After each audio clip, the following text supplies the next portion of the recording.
I'd like to call the meeting to order. On this August 14th, 2023, the City of Belleville acknowledges we are meeting today on the traditional territory of many nations. The municipality operates on the unceded and unsurrendered lands of our Indigenous peoples. We recognize and honor the historic relationship of the Indigenous peoples to this land and acknowledge our shared obligation to respect, honor, and sustain these lands and the natural resources contained within. We recognize all First Nation, Métis, and Inuit who call Belleville their home and support the need for cultivating a strong relationship with them. We look forward to fostering a path towards reconciliation and show respect for the Indigenous peoples who lived and currently live on this land where we now all reside together. I will call this meeting to order. We are all present. Please remain standing for a moment of reflection from City Clerk Matt McDonald. May we be worthy custodians of all that has been entrusted to us. Help us to be concerned only for what will promote good government.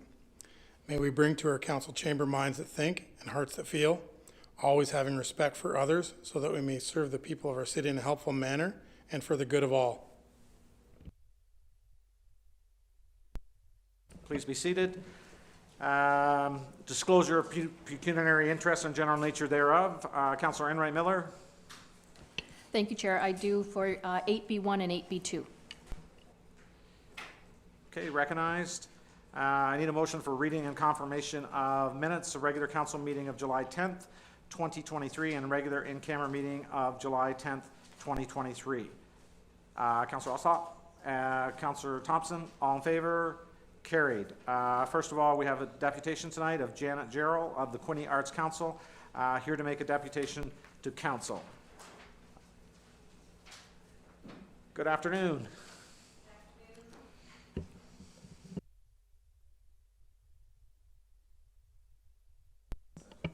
There we go. That's better.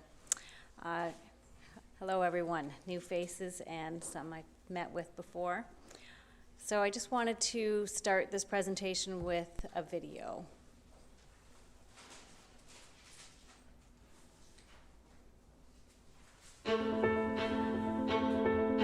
Art is kind of like a language. If you learn to speak another language, you open up a whole new avenue of people you can speak to. The world is a big place and it can seem very segregated, but if you can learn a new language, then all of a sudden you invite all these new people into your life. What it means to be a part of the QAC is to be a part of a community. The arts community is so special. It's life-changing, it's inspiring. You really have the freedom to express who you are as a person and express your art. I think there's always value in joining any sort of group, and when it comes to joining the Quinte Arts Council, whether it's because you're an artist yourself or because you're an art enthusiast and you love art, joining the Quinte Arts Council just kind of solidifies you as a part of a community and helps to ensure that you're always going to be surrounded by art and by artists. For me, being connected to your arts community means that there's other people who can support you and your ideas, as well as work with you to make things that you'd have never dreamed possible alone. The arts is very important in a community, always has been, always will be. I think sometimes they're taken for granted, but they need support and they need the community to be behind them. And so this is our way of doing that by, supporting them financially, trying to attend different events. And I mean, there's such a wide variety of arts in our community, and I really think that we're very fortunate. We have a very vibrant arts community. It's important to me to be a member because I think that it allows me to show my work, and it also allows me to see what other artists are doing. So it's kind of like a family, and so that part's important.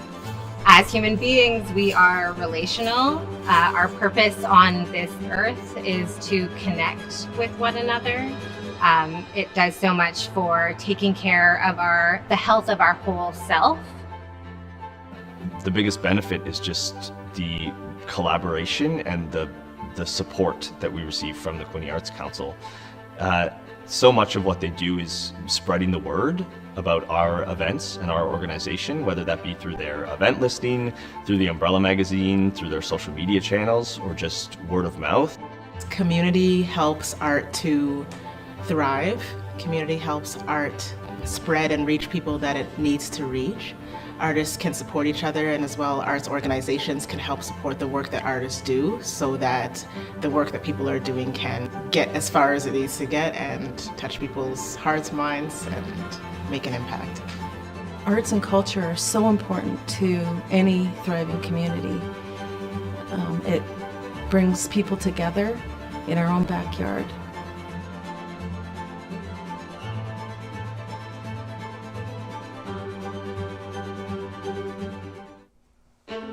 Sorry.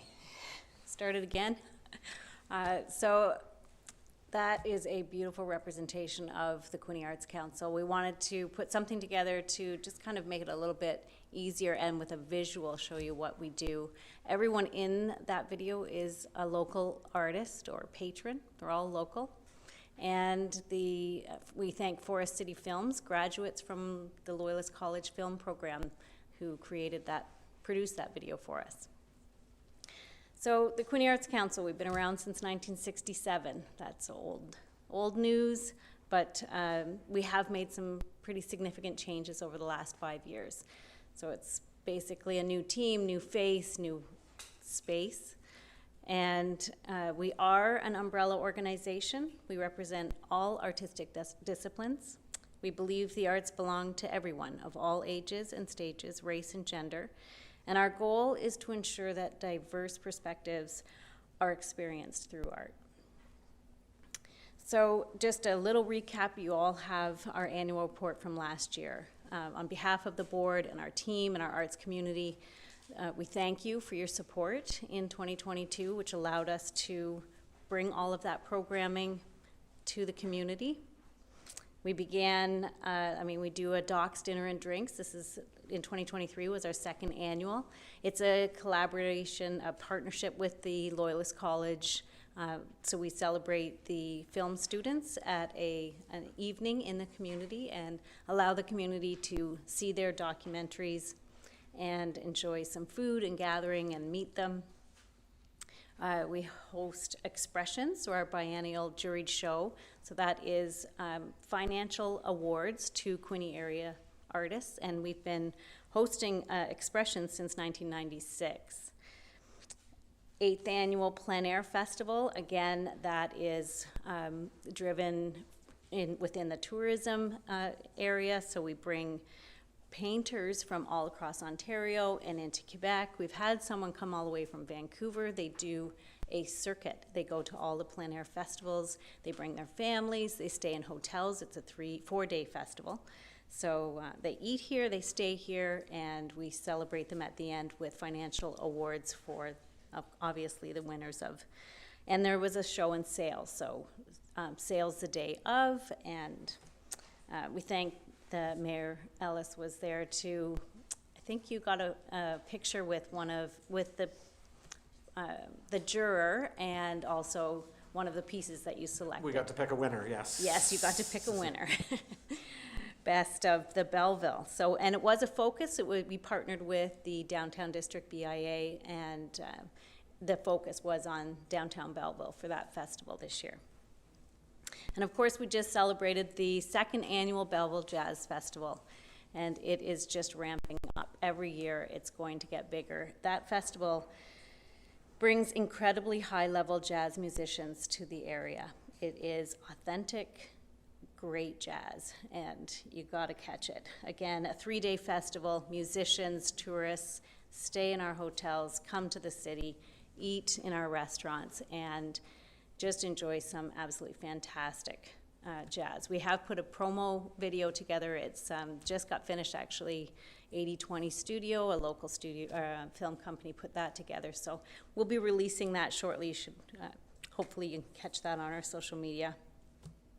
So all of that programming, we still produce the Umbrella magazine, which I believe every one of you received. That celebrates local artists. It pays local writers, photographers, a graphic designer. And we promote, like Tim Porter had said in the video, one of the big things that artists in our community expect out of us is to support their events and to promote their events, drive that audience to their event. So we have a What's on Quinte app, and currently there's 1,000 events on that app, which is a great testament that we're getting to the flip side of that this 2-year, actually 3rd-year pandemic. So it's nice to see events happening again, so our job is to make sure that they're being promoted. Since 2002, we've had an arts education program, so we pay local artists to go into the schools and teach art, visual arts and performing arts to our next generation. And we also facilitate bursaries to graduating students. So in June, we administered $6,500 to local students heading on to pursue the arts at post-secondary education. Our space is adapting into a cultural hub, so you can catch, if you want to learn how to do jazz, you can do a jazz masterclass on Monday nights. There's youth programming. Artists apply to use their space for a variety of discipline activities.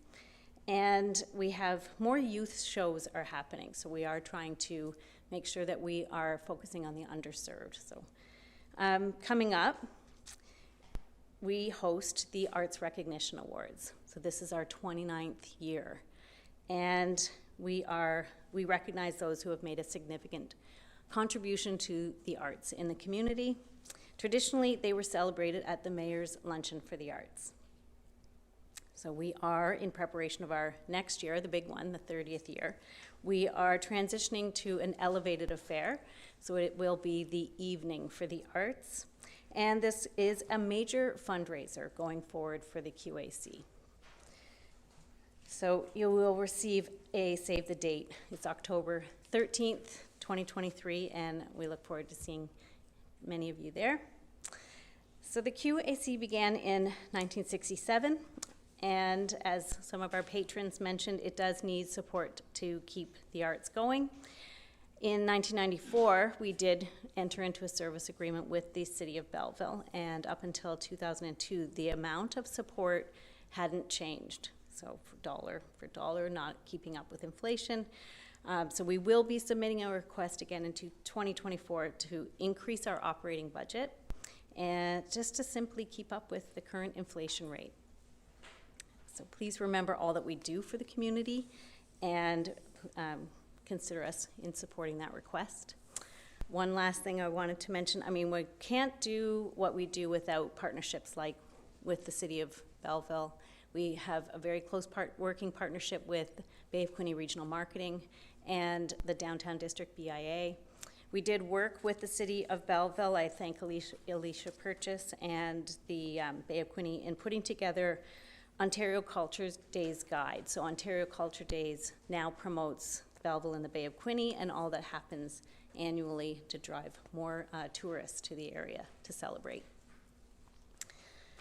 That is my presentation. Thank you. Any questions for the deputation? Seeing none, I need a motion to receive. Councillor Chatton, Councillor Brown, all in favor, carried. Thank you, Janet, for coming in today. Thank you.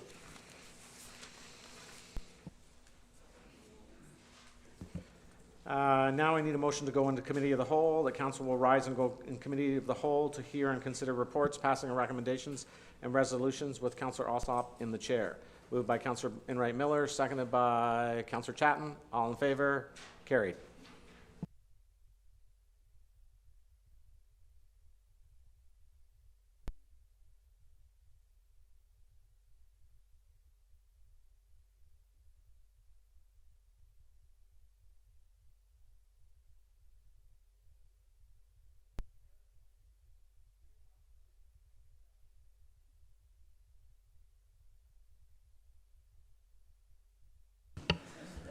Thank you for your patience. Given the length of the agenda, I thought I'd prepare myself a little bit here.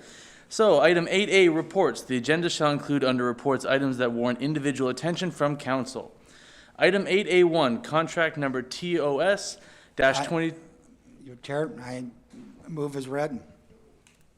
All right, so the motion is there. Can I have a mover and seconder? Moved by Councillor Millette, seconded by Councillor Chatton. Any discussion? Seeing none, all in favor? It's carried. Item 8A2, TOS-2023-16, supply and delivery of one new 3/4 ton regular wheelbase work van.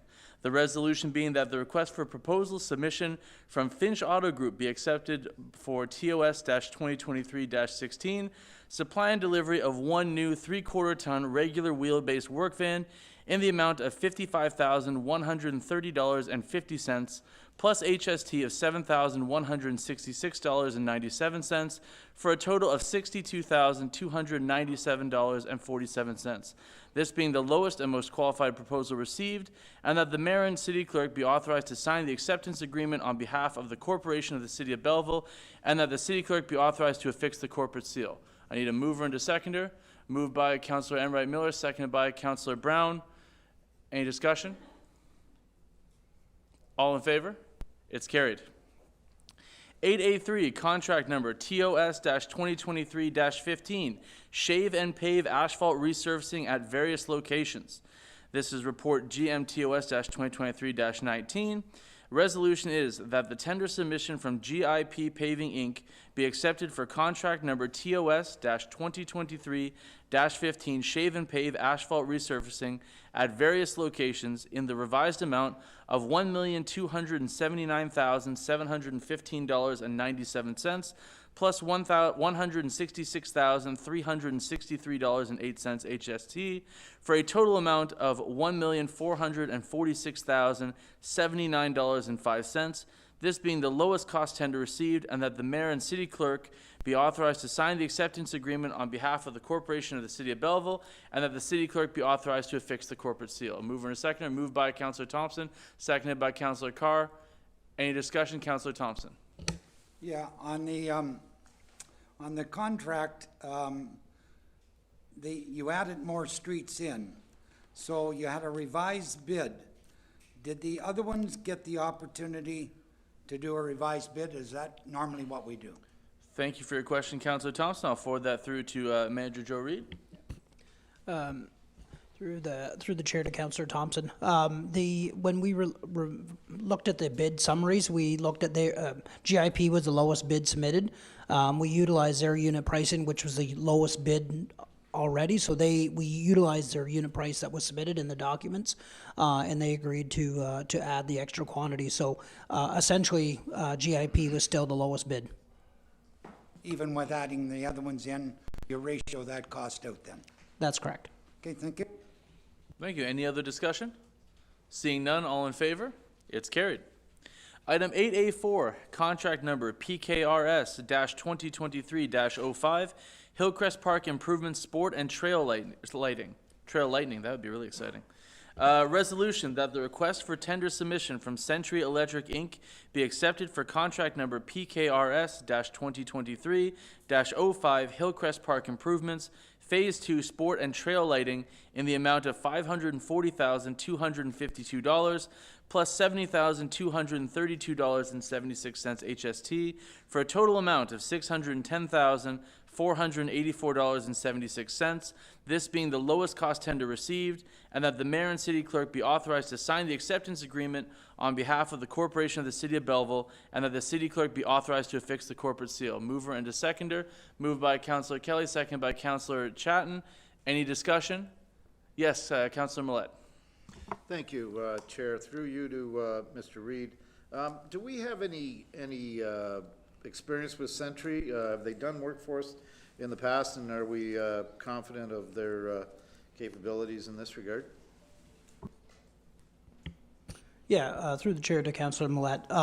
When we did our research on contact and their references, and our colleagues in other municipalities, they've done work for others, and we're fully confident that we'll have no issues with them. Thank you. Thank you. And any further discussion? Seeing none, all in favor? It's carried. Item 8A5, this is RFT-ES-2023-05, water main relining, Charles Street, Emily Street, St. Paul Street, and George Street. This is GMES-2023-11. The resolution Chair, is... moved as written. Absolutely.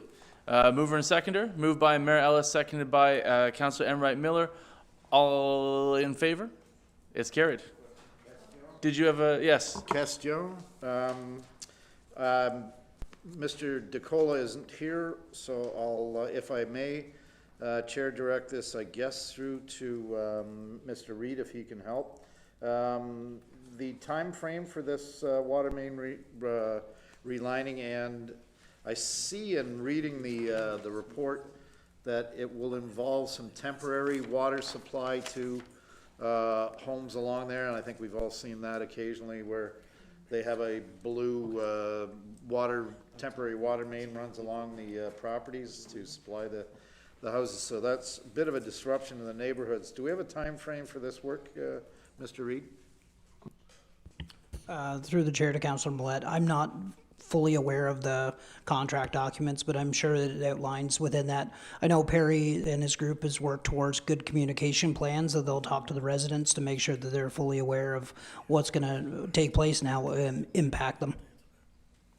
Okay, thank you. Thank you. And I understand there are some staff from that department in the audience. Would you like to provide any additional commentary?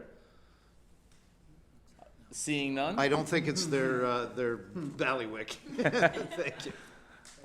All right, any further discussion considering we've already voted on it? Seeing none, we'll move on.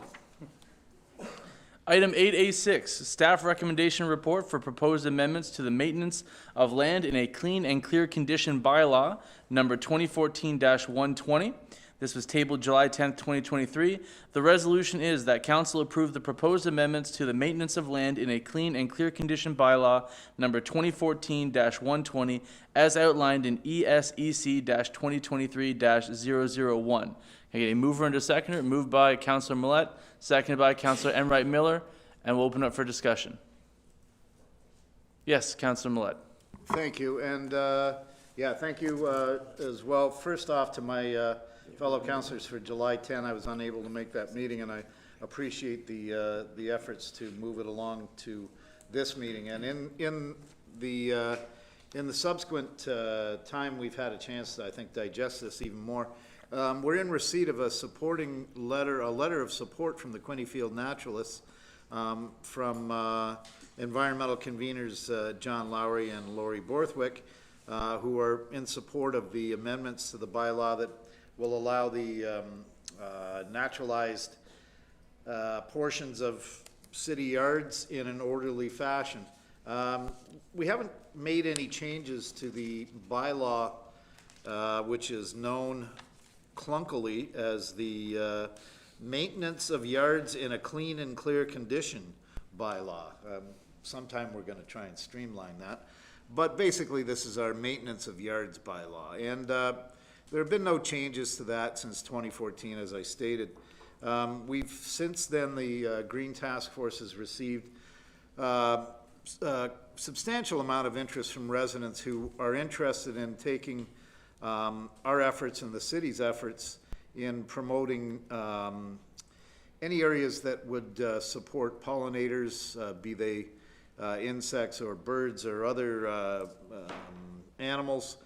And some residents are naturalizing their lawns in a way that they believe is proper. Some people are going about just being lazy and not maintaining their lawns and saying, well, I'm naturalizing my lawn, and parking their lawnmower in the garage and just letting the weeds grow. That's not the intent of this bylaw amendment, and these include everything from residents ensuring a 1 meter buffer zone from structures, fences, and ensuring the naturalized area starts 4.5 meters from the property line. You can't simply grow a large naturalized area right up against your neighbor's fence. That's not the intent, and in some cases that's being done. And while your naturalized yard may be what you believe to be acceptable for you, your neighbors may not. The naturalized yards bylaw has many moving parts. It will provide, as I've mentioned, habitat for birds, pollinators, and other wildlife. It's also increased presence of native plant species. So we're stressing here, native plant species are to be promoted here. And we've added actually 6 new weeds to the portion of the bylaw that includes what are now considered noxious weeds in the municipality and will not be allowed.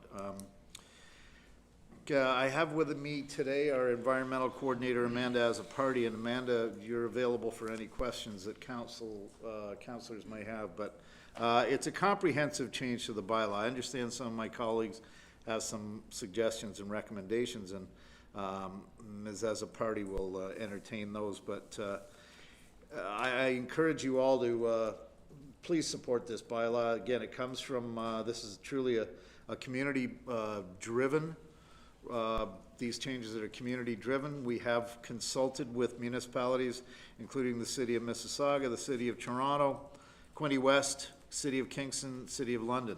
I should note that Prince Edward County and Quinte West have already adopted similar bylaw amendments to allow for naturalized areas. And we're not reinventing the wheel. We're just fine-tuning what people have already asked for. So thank you, and I seek your support on this. Great, thank you, Councilor Millet. Any other discussion? Yes, Councilor Carr. Thank you, Mr. Chair. So at first blush, when this came across, and certainly hearing from members of the public, when you hear about naturalized lawns, the first instinct is that people will just simply stop cutting their grass, allow weeds to take over, and keep it in a rather unkept state. And I know we have an issue with that now throughout our community. I think next to speeding complaints, property standards is probably the next topic that we all get calls on. So I guess I have a question in terms of enforceability. And I see in the definitions that includes a buffer zone. I'm curious to know what that buffer zone means, because there's also a lot line, which means, so a naturalized area has to be 4.5 meters off of the lot line. So it's approximately 14 feet. And I think it's important to point out that that's 4.5 meters from the lot line, not from the sidewalk, because there's a portion that's obviously city-owned beyond the sidewalk towards the house. So I'd like a description of the buffer zone, because if you've got the lot line as the boundary, then what does the buffer zone mean within that? And then two, how do we enforce this in terms of, and do we have the resources to enforce when someone calls to say, is this a naturalized yard, or is it simply not within the standards of the clean and clear condition bylaw? Thank you. And on that point, Amanda, if you'd like to come forward, just activate the microphone. Thank you. Through the chair to Councillor Carr. I'll begin with addressing the 4.5 meters. So it's from the property line. 4.5 meters back is where residents who want to have a naturalized space can begin their naturalized space at that point. The buffer zone is regarding adjacent neighboring properties and structures. And that buffer zone can include a mowed space, a wood chip space, a gravel space, a concrete space. It's up to the decision of the property owner. And then, sorry, was there another part to your? Well, if I could, before you go on to, and I want to know about enforceability, whether we have the resources to monitor this. So you said the buffer zone will be between properties. Yeah. So but if you're working the lot line being all four sides of the lot line, so would it not have to be 4.5 meters in from the lot line on all four sides? Correct. Okay, so but if you were adjoining your neighbor's property, it would just be that meter buffer zone. If your neighbor agreed to have a naturalized area, you'd have to have a buffer of 1 meter? If you wanted to have the naturalized area and you had a neighbor with a fence line, you'd have to have a meter buffer zone between the houses. Okay, but the way that it's proposed here, it would be the lot line to read shall mean a boundary of a lot, and a boundary of a lot has four sides. Right. And so what's being suggested here is it would be 4.5 meters from the lot line. So that would be north, south, east, west, 4.5 meters in. Right. Is that correct? Yes. Understood. I see the way it's written that way. We can definitely make that amendment. This bylaw was written with our bylaw officers in mind. They were at the meetings and actively participating in the amendment. So in terms of forcibility, these were their suggestions that were put forward. However, that can be amended to be more clear. And I'm not suggesting that we reduce it. I think Understood. 4.5 meters, Yeah. if that's what we're looking at as the setback, say towards the lot line from the city's perspective, Yeah. it should equally be 4.5 meters off of each side. Right. In case neighbors, whether they have a fence or not, have that ability to have that buffer. That's the way it reads there, so I'm not sure what the 1 meter buffer is then. So if you can help me out between the 4.5 and the 1? If I may, I think the way it was meant to be written was we had the thought pedestrians walking on a sidewalk, dogs on leash. We didn't want them close to the naturalized space. So I do believe it was meant to be the front of the property. And then the 1 meter buffer zone is adjacent neighbors' properties.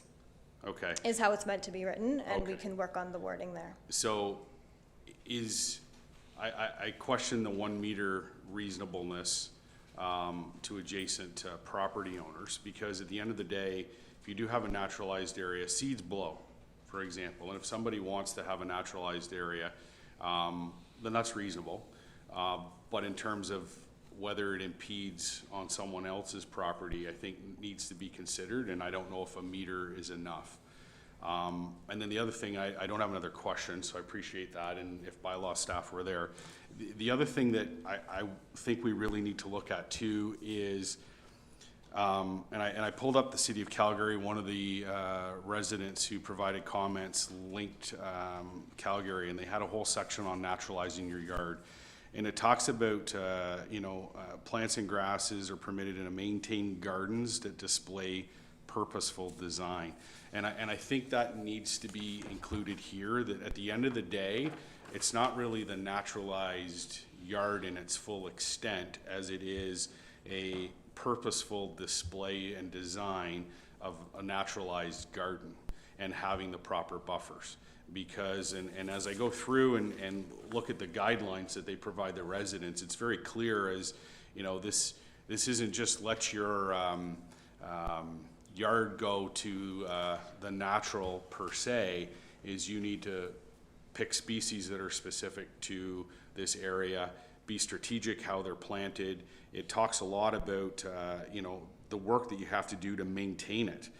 So in terms of weeding the area and things of that nature, that's not so much clear in this bylaw, and so I'm already envisioning the complaints that'll come forward. They'll come to us, we'll put them off the bylaw, and then I think we want to make sure that the bylaw staff are in the best position with the most intentional definitions and the clearest and concise way that this is articulated, so that there's no gray area, and it's very clear that when they go in to enforce something, they can look at it and say, that's a naturalized garden, or it's not.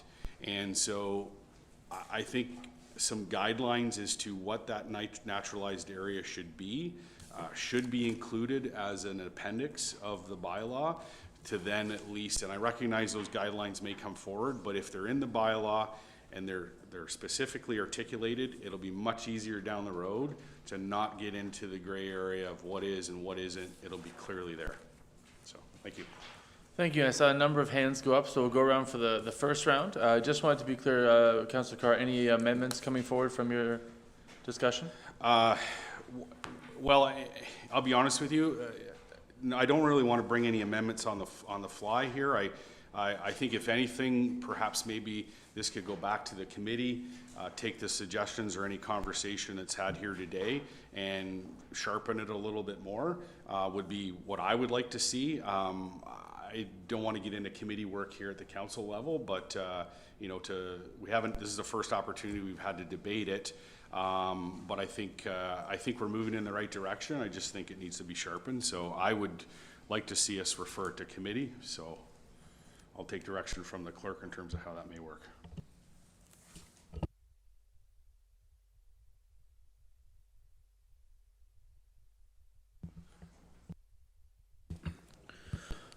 Okay, so the advice is that we could bring this back to the committee. Now, I will recognize some of the other councillors that have some questions first. Councillor Chan? Thank you, and through you, Chair. I do now, I have an extra question. So my first question was, were there any clauses put in place to address or allow properties that were unoccupied or condemned properties to be allowed to be considered a naturalized area by city standards? Was that discussed at committee at all? And I'll put that back through to Amanda. Through the chair to Councillor Chatton, no, this is a residential yard property. That was the only thing that were considered, yeah. Okay. And my second question comes off of my colleague, Councillor Carr's notes. Just, was it discussed at committee that there could be a submission to the city, like an application for like a landscape planning or submission that would allow them like a pass to be a naturalized space? Yes, through you. Through the chair, me to you. through the chair to Councillor Chatton. That was something that was considered like an application process. We noticed that would take staff time as well as bylaw time, which is precious. But we did go down that avenue. We noticed that a lot of municipalities that we had conversations with either attempted it and decided that they didn't go forward with it or didn't have that in place at all. And then with that being said,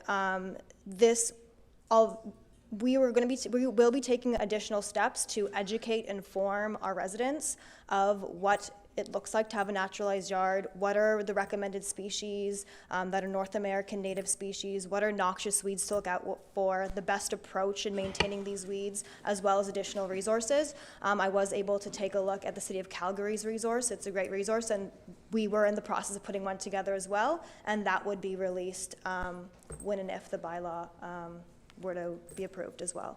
Awesome, that's it for me. Thank you. Thank you. Great, thank you both. And Councillor Thompson. Yeah, the 1 meter buffer for a side yard. My wife is a very active flower gardener, and her garden flowers go right next to the fence line. So if this was to pass, then her flower gardens would no longer be valid, right? Through the chair to Councillor Thompson. Those flowers would still be okay because those flowers, I'm assuming, would not fall under the definition of the naturalized yard. They would be, the bylaw has only been amended to include naturalized yards. Currently, the way the bylaw stands is residents can have any type of vegetative growth up to the property line, and that's been in place since 2014. So flowers aren't natural? With accordance to the definition of naturalized yards that we are proposing, shall mean a portion of yard maintained by the owner that has been reestablished to produce native North American species through a combination of natural regeneration and deliberate planting. Okay. Assuming she has native North American species. Most people don't. You don't find them at your local Metro, Canadian Tire, those types of species. Okay, and I'm a little concerned with the 1 meter setback, and also the possibility of opening this up to, unless, as Councillor Carr is saying, it's quite clear what we're allowed and what we're not allowed. I can see it getting out of hand. I think it's great that we have natural flowers or natural plants or whatever it might be. And we have somebody up on a street in Belleville that has natural, but they're between the road and the sidewalk. Now I understand that's not going to be legal. Is that right? Yeah, it has not been the case. You can't have your vegetation all the way up to the... I'd like to see this go back to the committee for some new clarification, but I'm willing to let anybody else who wants to speak. Then I'm going to make a tabling motion. Is there anyone else who would like to speak to this bylaw? Yes, Councillor Millett. You know, and just since we've arrived today, and I had assumed, probably naively, that this would be, sail through, and it seems reasonable, but there's some reasonable concerns expressed here today. This is not something that, and as we saw, it already had been tabled from July. This isn't something that, the earth is going to go off its axis if we go back to the GTF and we fine tune a few things and address some of the concerns we've heard today. We're not averse to that. So if a tabling bylaw will help this be acceptable, and more importantly, we want this to be clear to the public. And as is evident here today, there's still some questions. And I mean, if we have questions, we're going to get the questions. And we've been seeing it already in some of our emails from residents who have just heard that these changes are afoot. So I'd rather get this done right.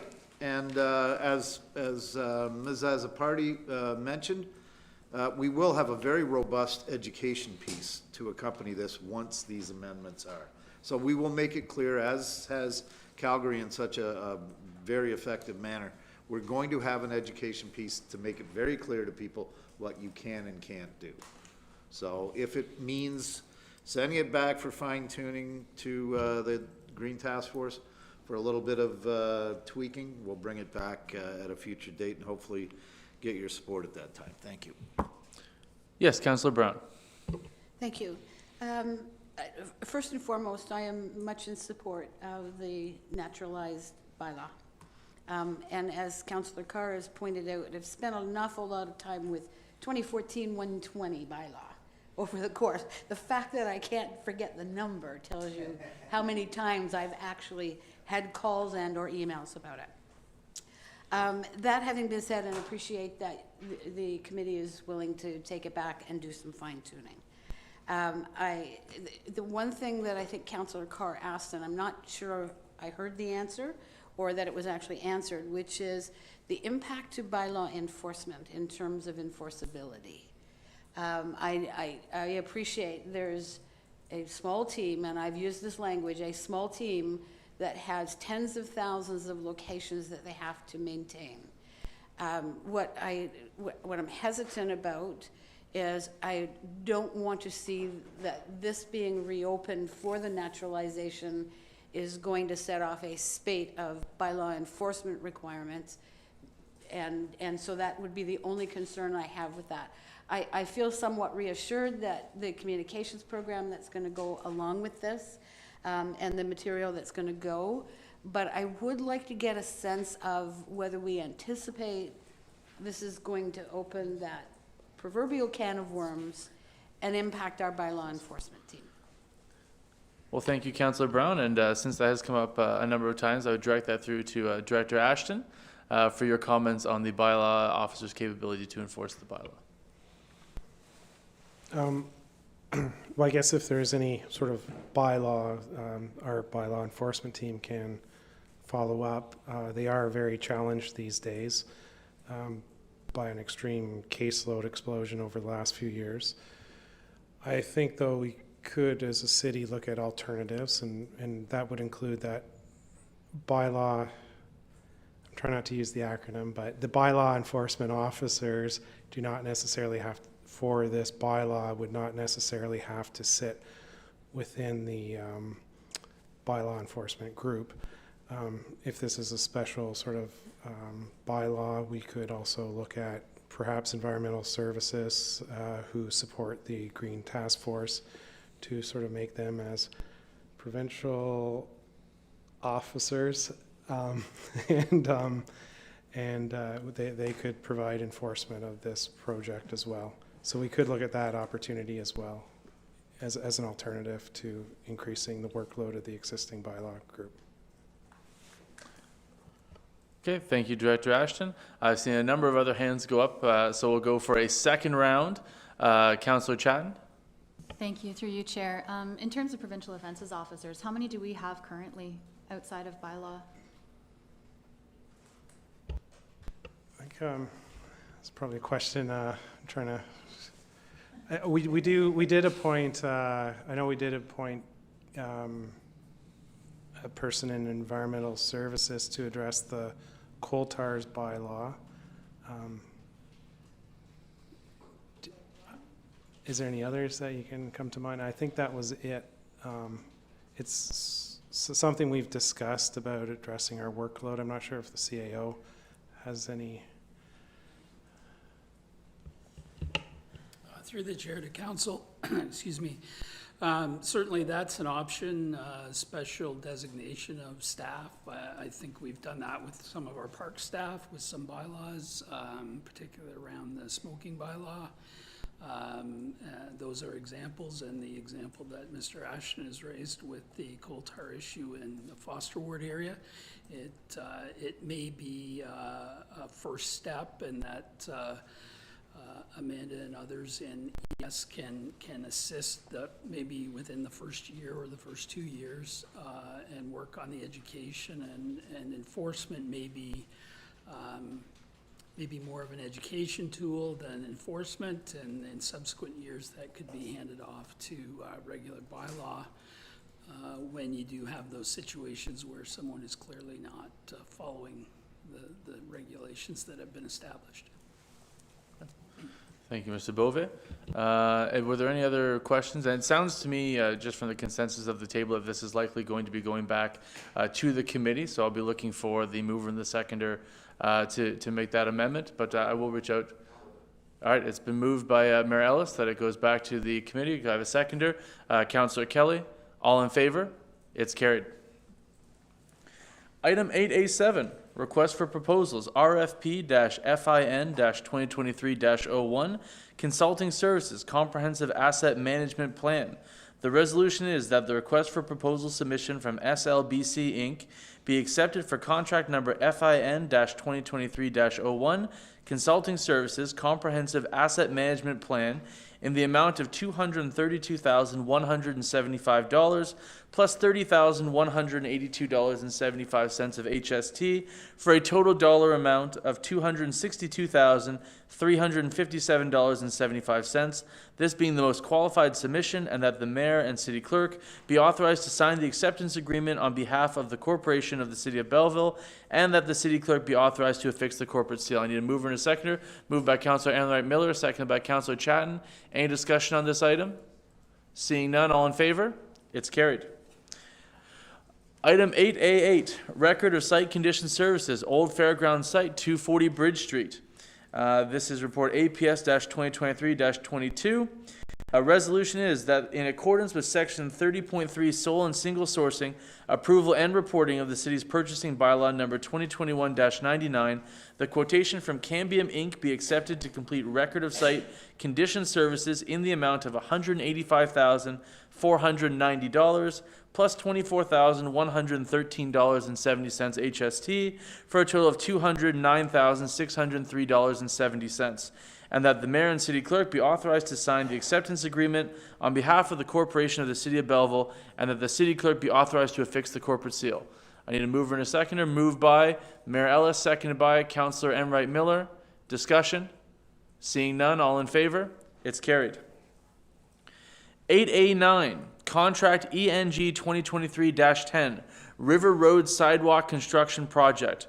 The resolution is that the tender submission from Earthcrete Ontario Inc. be accepted for contract ENG 2023-10 River Road Sidewalk Construction Project in the amount of $653,422 plus $84,944.86 HST for a total dollar amount of $738,366.86, this being the lowest tender received, and that the mayor and city clerk be authorized to sign the acceptance agreement on behalf of the corporation of the city of Belleville, and that the city clerk be authorized to affix the corporate seal.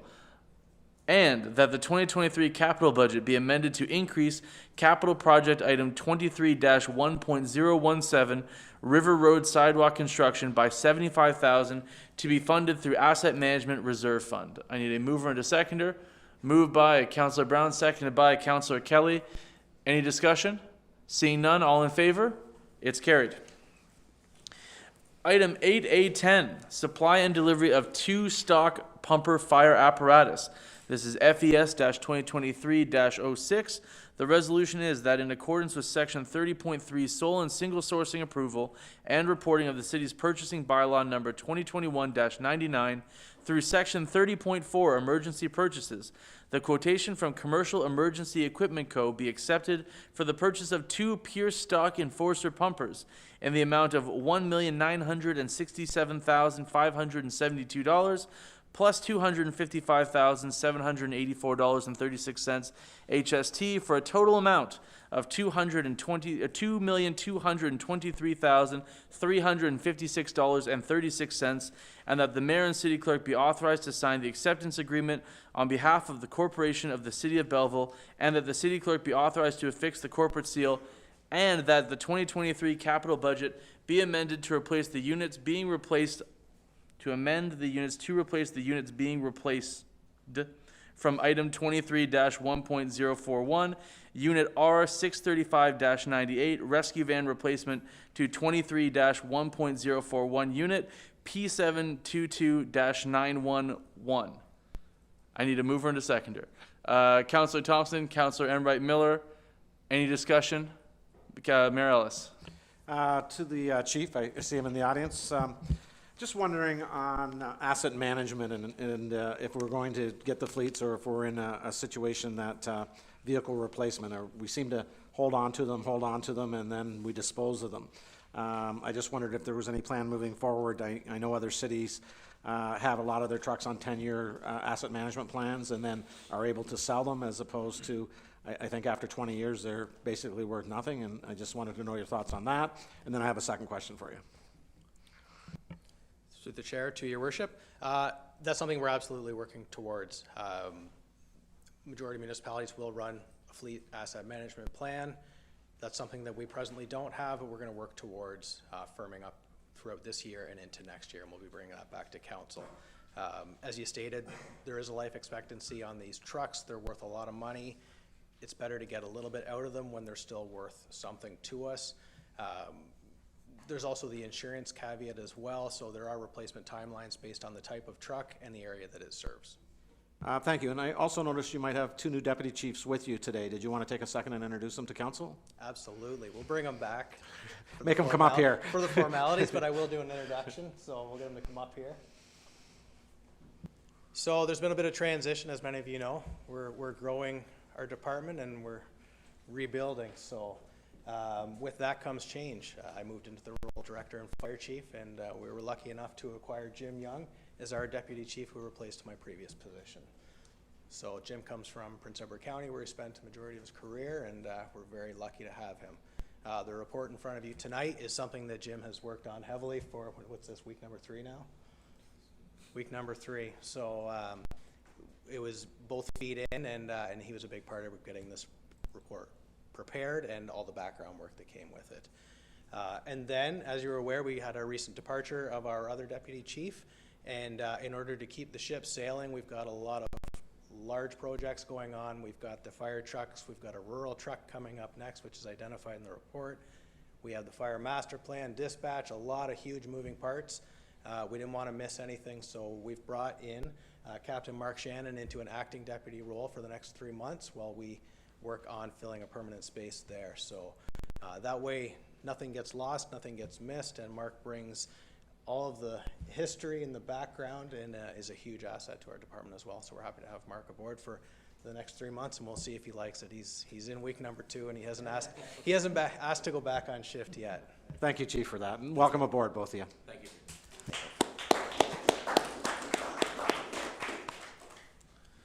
Great, thank you, Chief, and welcome Jim and Mark. Any further questions? Seeing none, all in favor? It's carried.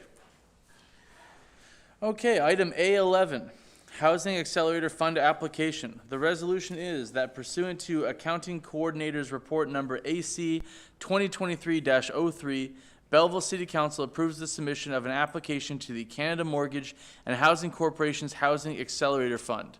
I need a mover and a seconder. Moved by Councillor Thompson, seconded by Councillor Carr.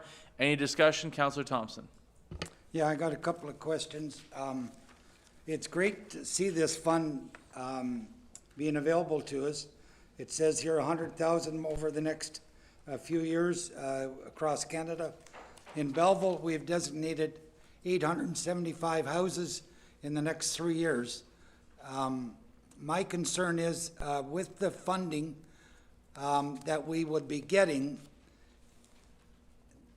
how does that fall in if we, 875 homes is quite a few new homes, especially when right now we're building maybe 5 a month. if we're doing that a month. So 875 in 3 years is accelerating it very quickly. The funding that we get, if we don't hit those targets, what happens to our funding? Thank you, Councillor Thompson. I'll forward that through to Director of Finance, Brendan Ferguson. Thank you. Through the chair to Councillor Thompson. That's a great question. It's a significant amount of money, and you know, I applaud council. We're very well primed for this program, for the Housing Accelerator, and there's some you know, extra incentives on the affordable housing piece of that. So structured in the action plan that you'll see come forward through EDS soon, you'll see there's a heavy weighting on the program that we already have for the community improvement plan for affordable housing. So in that program, when we're able to utilize this federal funding program, we'll be able to identify very clearly the number of units that we'll be generating through agreement. So that funding that we'll be getting will then be getting funneled through that program. So there'll be some security there and some reduced exposure from not meeting the targets that we're looking for.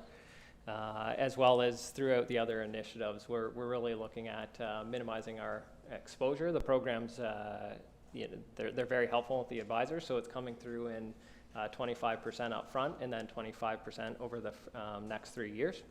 So there's a number of checkpoints in progress reporting where we'll be able to adapt and make sure that we're not losing out having to repay funds out of the city's money. So, and have we had any discussion with the developers, whether it be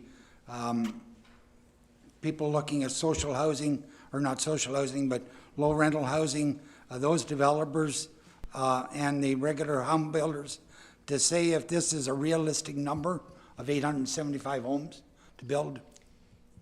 Mr. Ashton? Okay,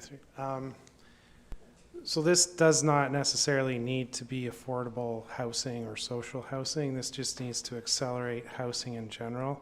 So a lot of these projects also are, if you want, for lack of a better word, accelerating opening up lands for development. So even though and we did have some discussions, I believe it was it Thursday or Friday after this report was published with CMHC to refine our application, but a lot of the projects are basically studies that we might be undertaking in, say, the 5 to 10 year time frame, but we can start those studies sooner through this accelerated fund, and those will open up lands such as, even though, for example, floodplain mapping in the Loyalist secondary plan.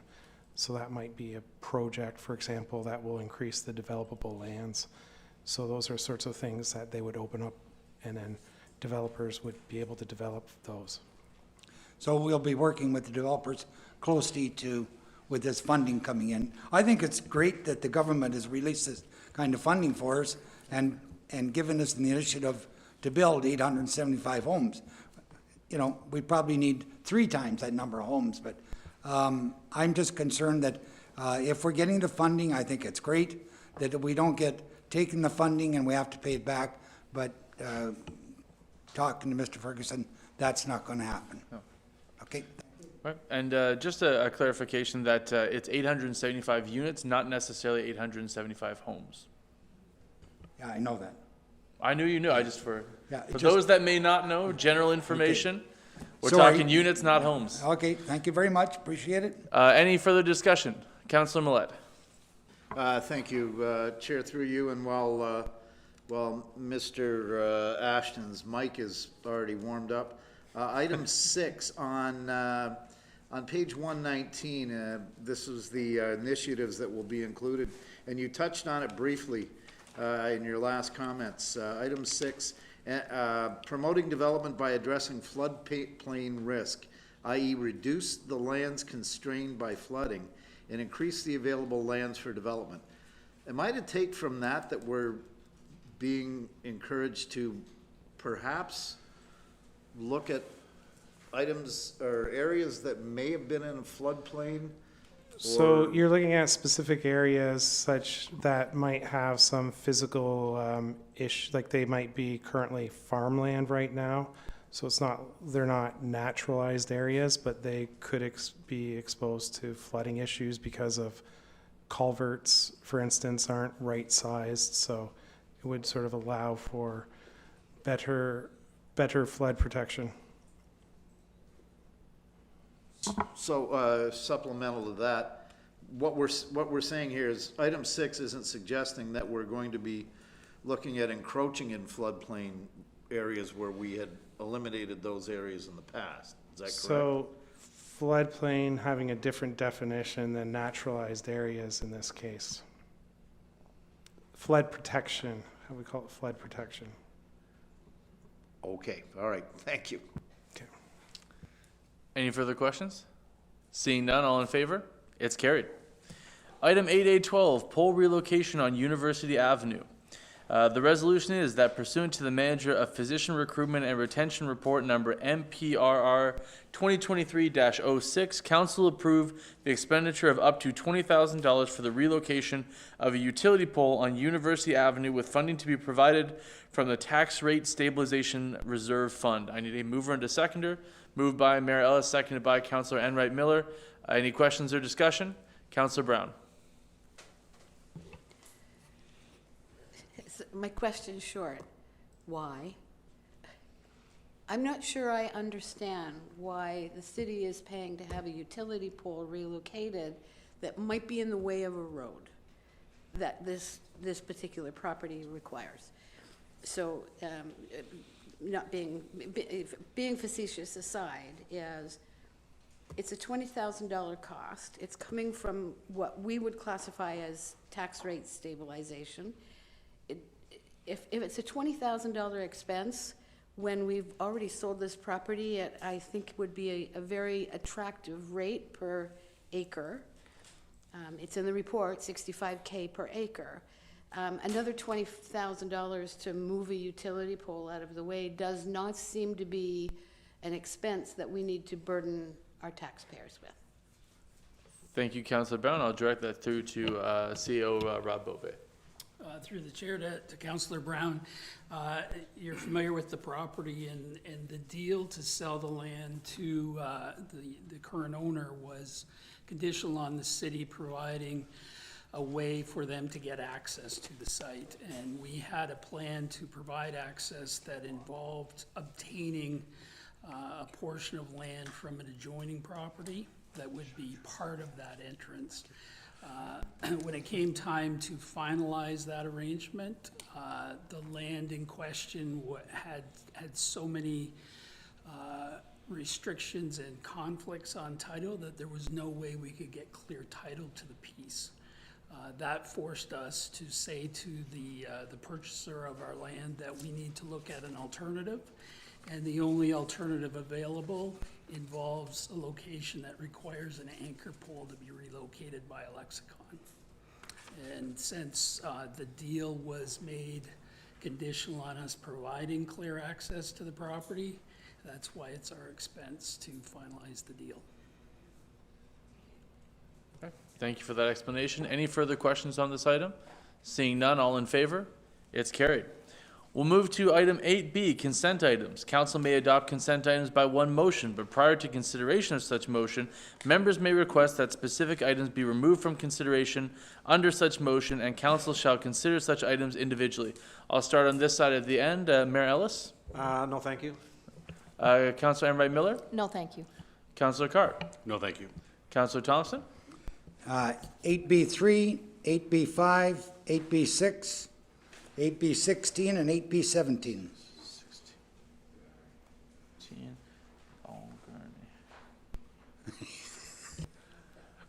All right, Councillor Kelly. 8B19. 8B19. Councillor Millet. Councillor Thompson just rhymed off pretty much everything I believe in the... 3, 5, 6, 16, 17.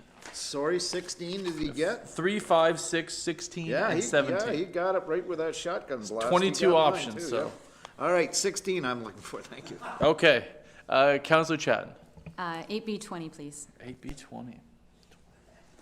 Here we go. Yeah, get the ball rolling. Councillor Brown. No, thank you. The item's already been pulled. Very good. So, the resolution is that the consent items be approved with the exceptions of item 8B3, 5, 6, 16, 17, 19, and 20. Mover and seconder. Moved by Mayor Ellis, second by Councillor Chatton. All in favor? Those items are carried. So we will move right along to 8B3. Recommendation report for proposed zoning bylaw amendment, bylaw 10245, 228 Dundas Street East, City of Belleville. Owner applicant Metamore Inc., agent Watson Land Surveyors, file number B-77-1194. Acting manager of policy planning's report number PP-2023-37. The resolution is? I'll move as read. Thank you, sir. So, moved by Councillor Thompson. Do we have a seconder? Councillor Chatton. Discussion, Councillor Thompson. Just one quick question, and they're all fairly quick. On this particular property, you're rezoning it. The building that's going to be there is going to house people. What section, and somebody can give me the explanation, what section of the land is being rezoned for residential?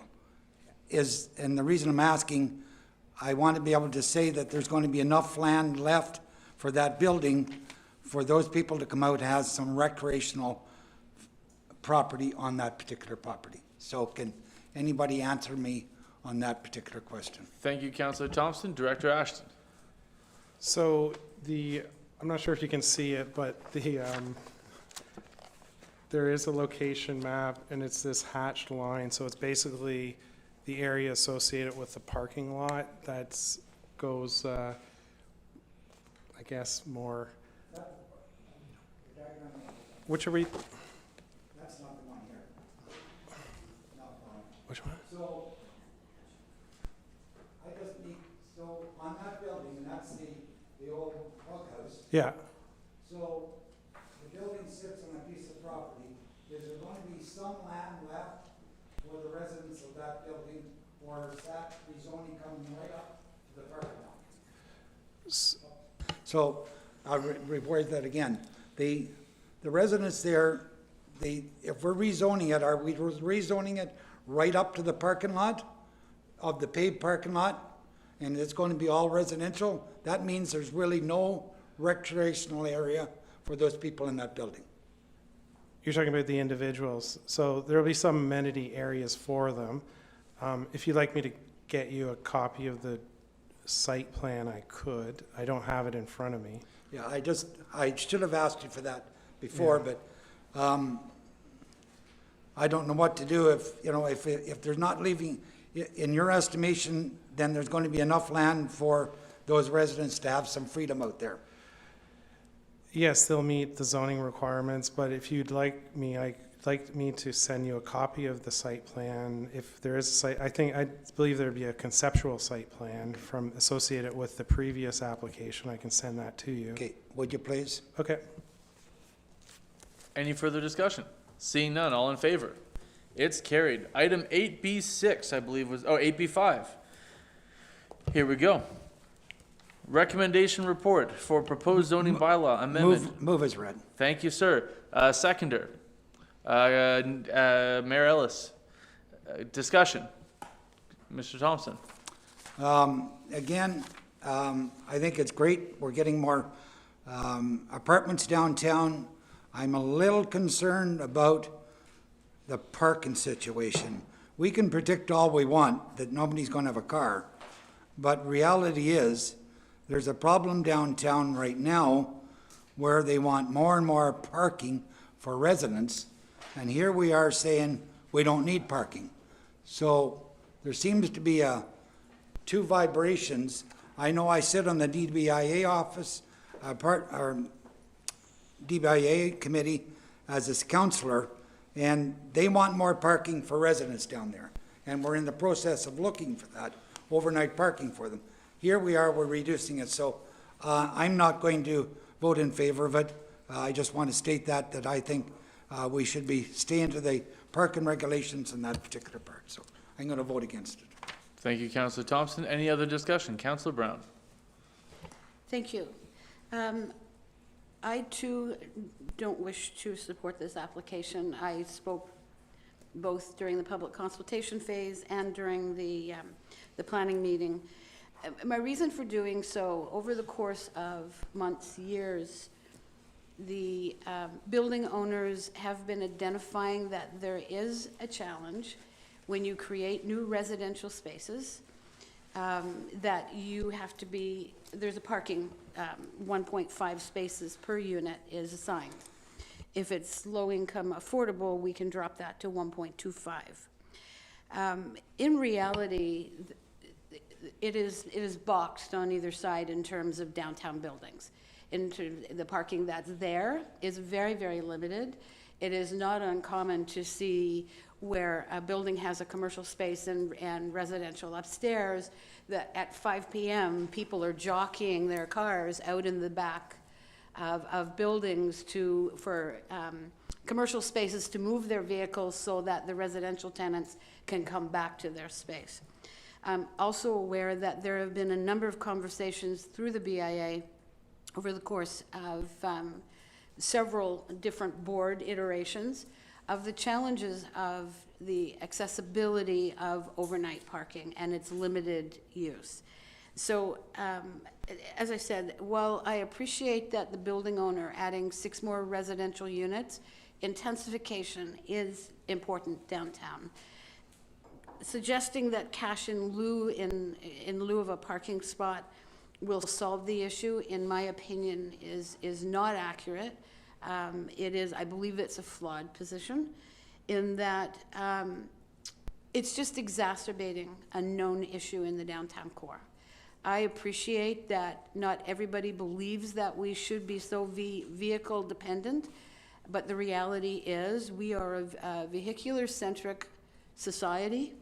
Everybody has cars. We know that we get complaints all of the time within the subdivisions about one driveway and one garage isn't enough. How do I have guests? We have other parking that's going to come forward later in the agenda that does address where we're going to put we would like to put no parking in space, not that we're going to, but we would like to put no parking in space. And the first thing we hear is, well, where do my guests park? Same issue exactly happens at 317 Front Street, is where do their guests park overnight? Where do their residents who just happen to have a car park overnight? Residential growth is great, but in reality, we need to have somewhere where these people can put vehicles overnight, and we're not addressing it in the way that this is particularly written. Thank you. Thank you for your comments, Councillor Brown. We'll move to Councillor Kelly. Thank you. Through you, Chair. I want to discuss the 6 units and the accessibility. I'm on the Accessibility Committee. It's chaired by Councillor Barb Enright Miller, and just a couple of weeks ago, under the leadership of Nicole Yancey, she's the Accessibility Coordinator for the City of Belleville. There is going to be a shift, at least from the committee, and we're hopeful to raise the level of accessibility for those who need parking in the city. So here's some recent stats on what this city delivers.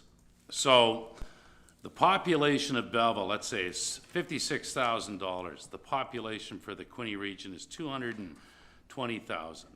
So using the Ontario rate, this means that approximately 13,272 people in the city of Belleville and 53,020 in Quinte live with at least one disability.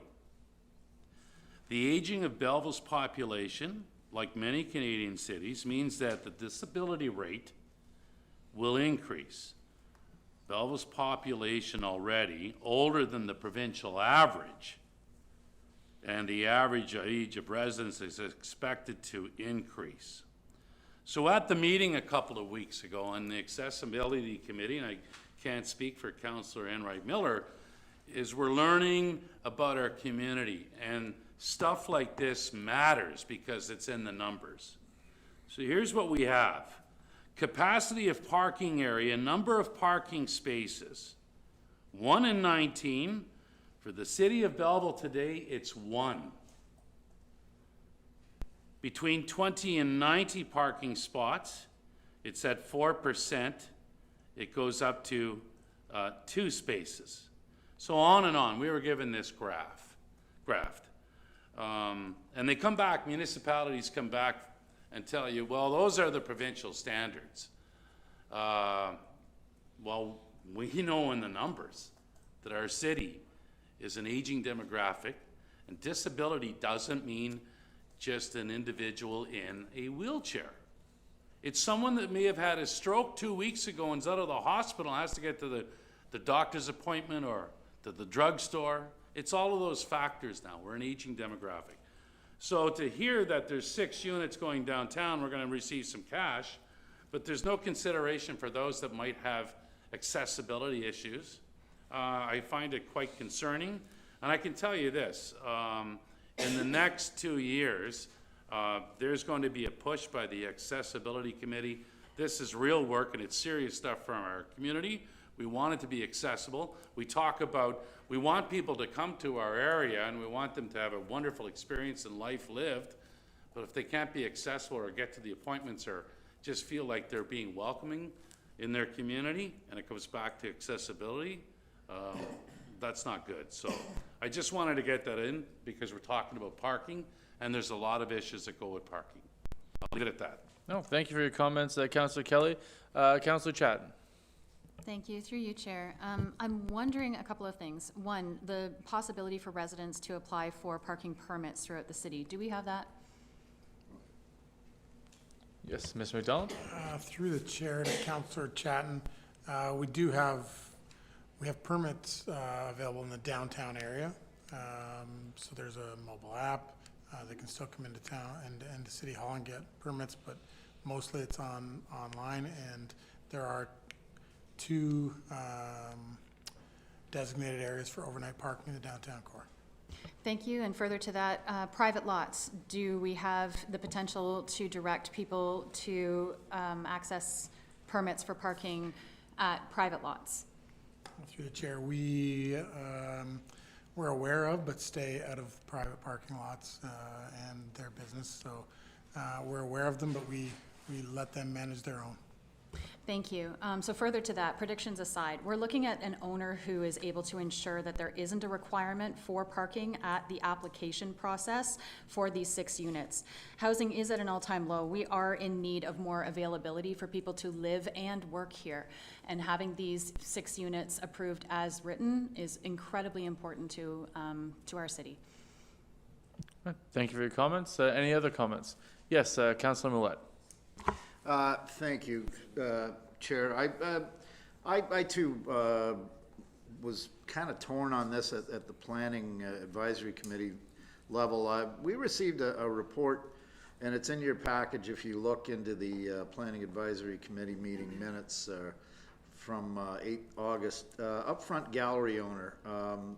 This woman had filed this very detailed report concerning her concerns for this development, and she's the owner adjacent. She's at 313 Front, which is adjacent to the proposed development here at 317 Front.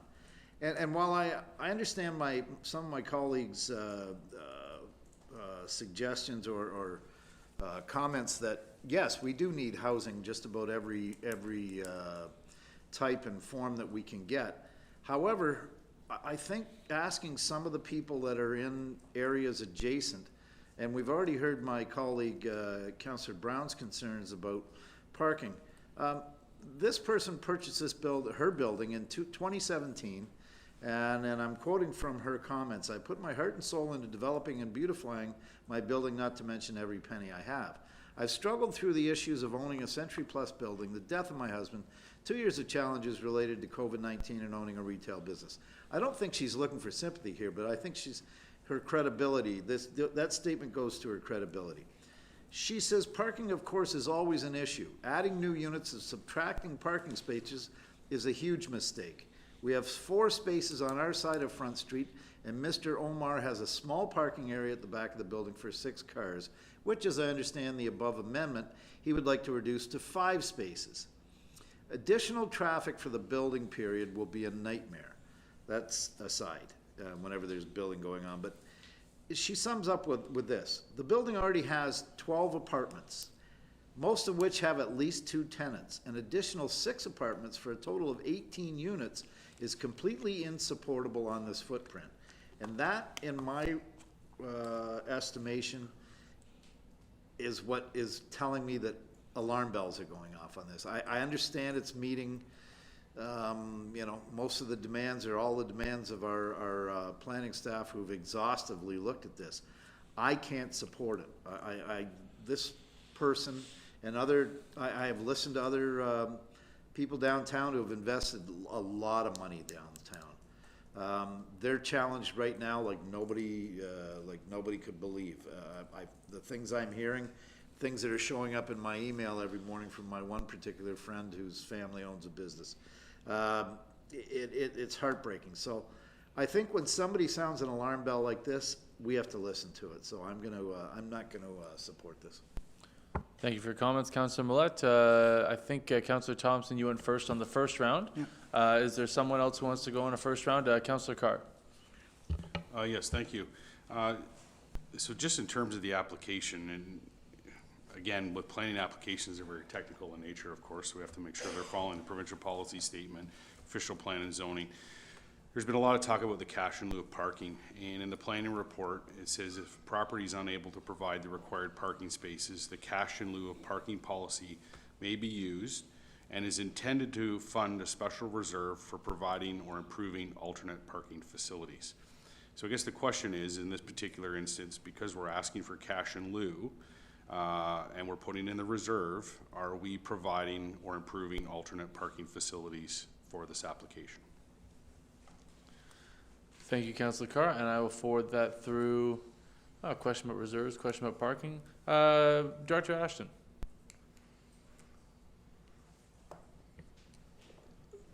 So that's probably another question City Clerk and myself would have to bat around, but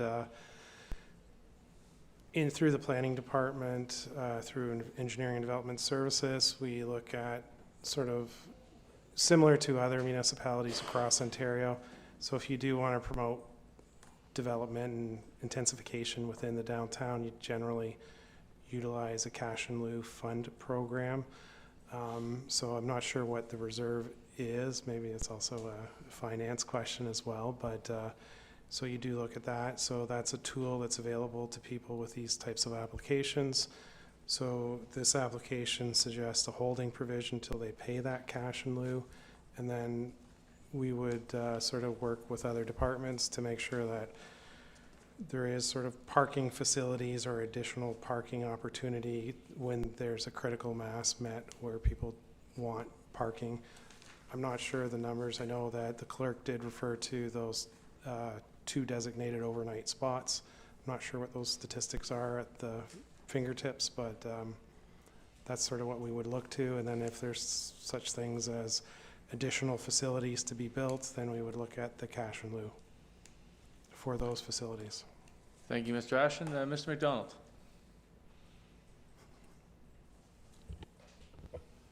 Thank you. Through the chair. I thought it was rock, paper, scissors for a second. Through the chair,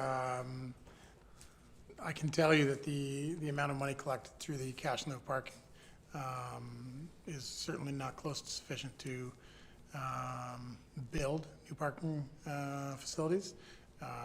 What we're talking about in the downtown core for parking that would service these units is surface parking. So generally the least efficient use of surface real estate in downtown core.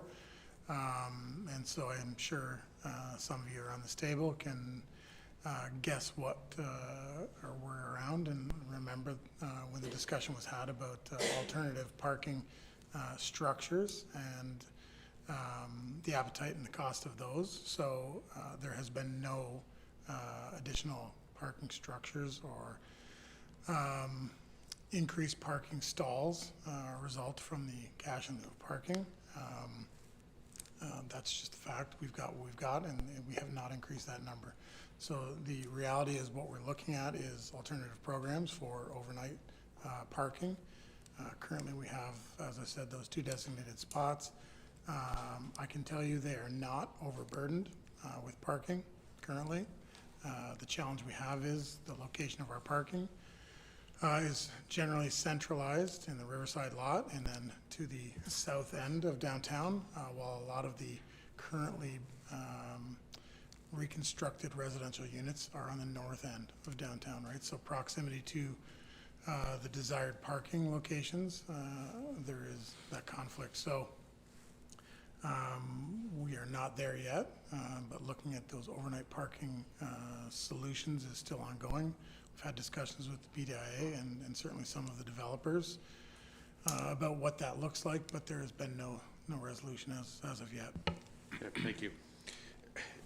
The reality is, and we heard it earlier when we were talking about the Housing Accelerator Fund, is we need a lot more houses and fast, and or housing options. And here we have an option, or we have a presentation for 10 or 12 units. And, you know, at the end of the day, we have to leave it up to the tenant to recognize when they're going to lease a unit, what they're getting or inheriting as part of that. So already thinking downtown, parking would be restricted. We do have options where they can park. It may not be ideal, but at the end of the day, when you have an apartment or you're living in this type of unit, you don't have a driveway and you don't have your car out front. If you want that, then there's other options for where you want to go.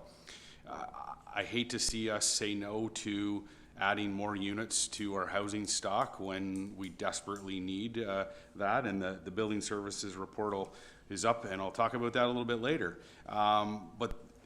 So we can't get burdened down with parking. The other side of it too is if we're looking at the provincial policy statement and everything else, and particularly even in a small community like ours, but in an urban center, the expectation is that you're going to have people that maybe don't require a car or will take transit.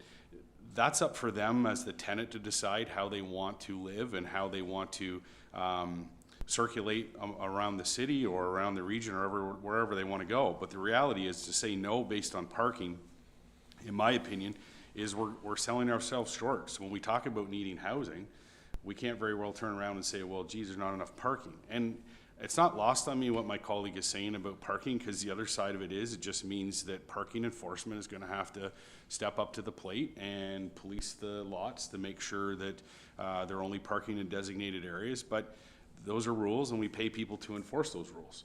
So I think we just have to, quite frankly, approve the zoning change, allow the units to be built, and then it's up to the tenants to decide whether they want to have those circumstances. Excuse me. All right, thank you, Councillor Carr. Anyone else for the first round? Councillor Enright Miller. Thank you, Chair, through you, and thank you to my colleague, Councillor Kelly, for bringing up the inequality we have in the handicap parking. And again, handicap and any disability is sometimes visible and invisible. So we are going to be championing that cause, and you'll hear more from us about that. But for this application that we have tonight, and being in sort of the business where parking is an issue everywhere, and especially when you get people living under multi-unit roofs, and most people have vehicles, is there something that we can do, because we do need the units for sure, with the landlord to do some sort of restrictive covenant in his leasing requirement? Because we all know when you're leasing to tenants, sometimes I don't have a dog, I do have a dog appears. I don't have a car, then a car appears. They're all going to have guests. What can we do to help them? Is there some sort of bridge that we can help this landlord to bridge the gap so we don't have a problem before it exists? Just some thoughts. Thank you. And did you want me to direct that through to? Yes, Mr. Ashton.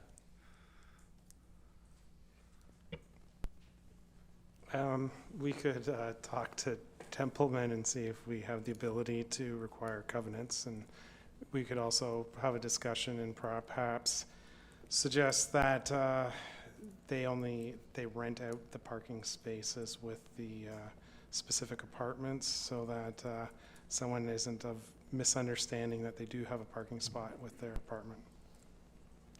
Thank you. Any further discussion on this item?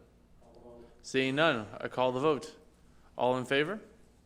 1, 2, 3, 4, 5, it carries. All right, moving right along. Item 8B6. Thank you, sir. Seconder, Councillor Chatton. Discussion. Councillor Thompson. Only one question. On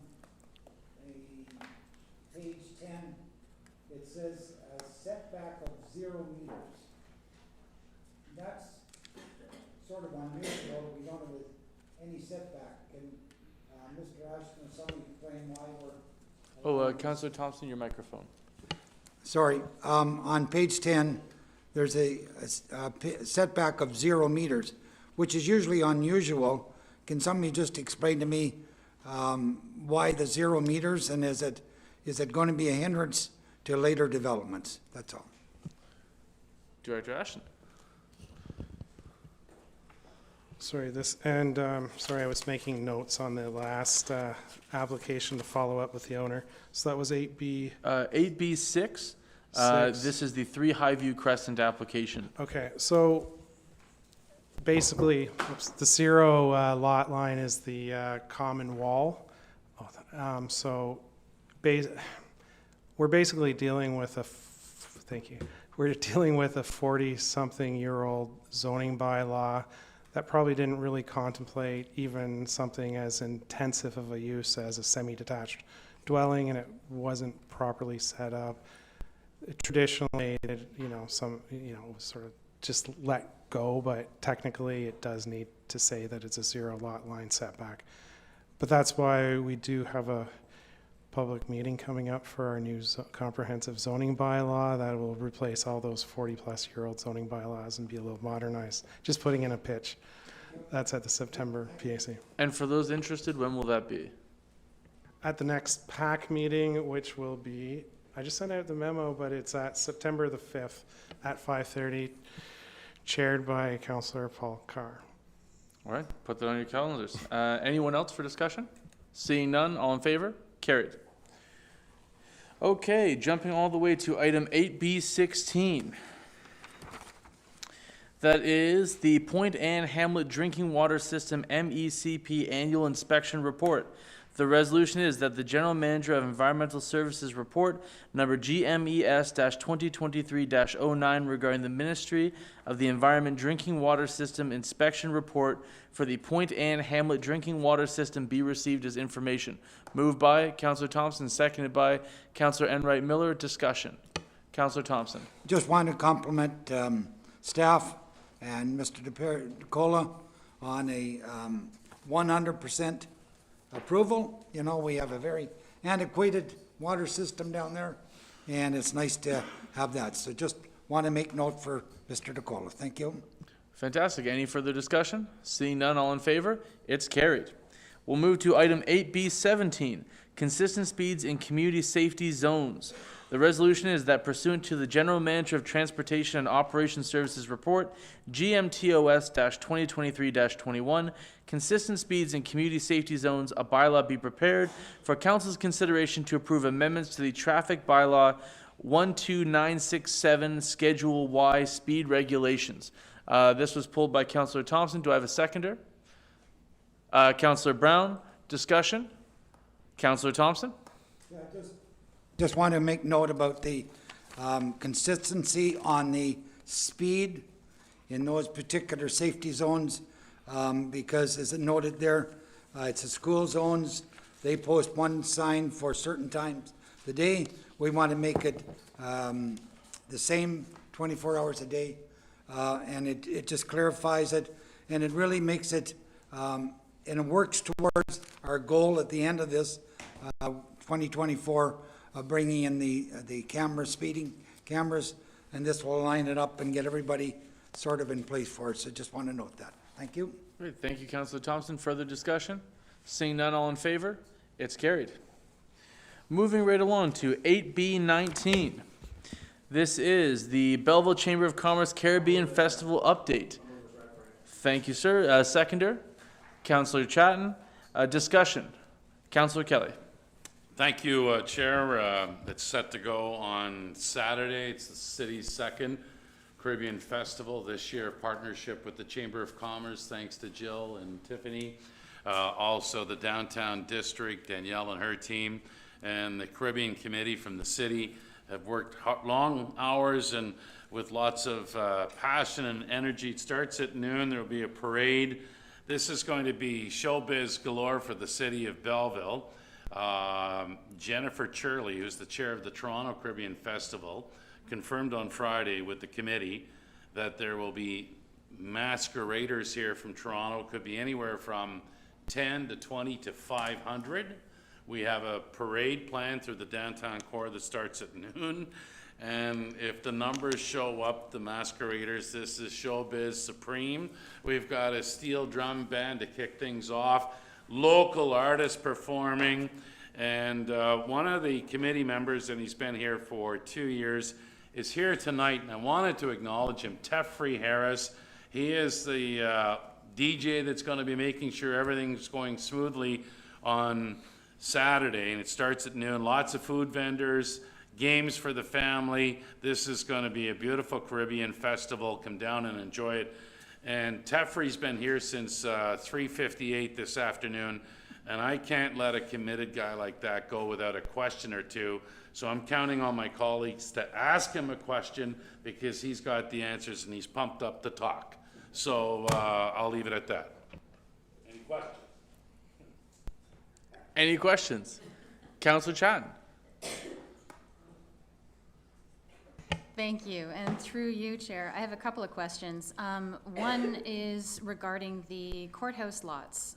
Whose responsibility is it going to be to enforce parking in only the designated courthouse lots? And has there been any communication with Morguard, the property management of the Quinte Consolidated Courthouse, because their lots are right up against the building?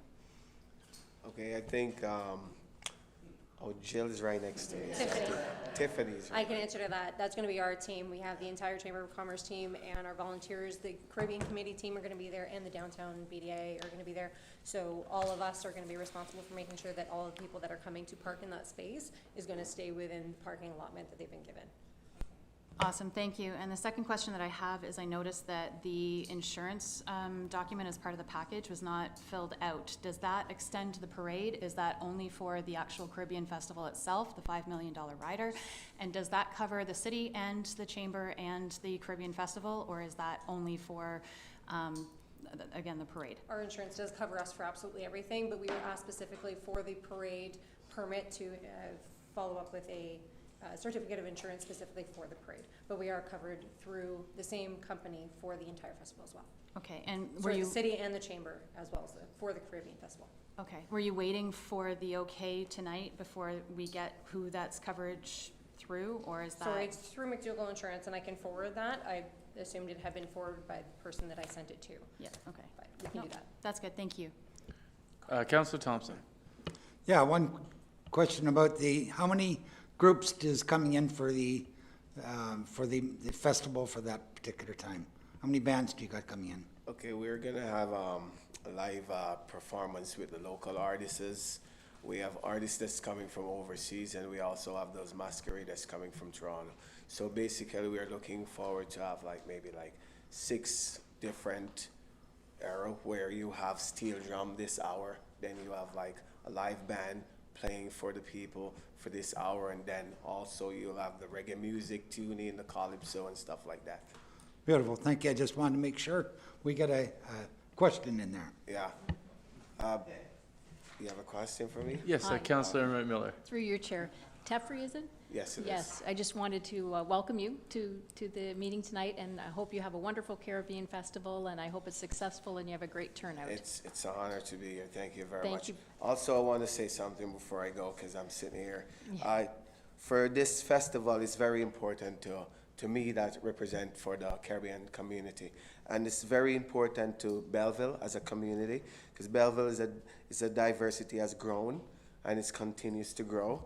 And with the various culture and ethnicity, having a Caribbean festival helps to educate each and every one of us because me, myself, I doesn't know everything about other Caribbean country. So I'm still in the process of learning.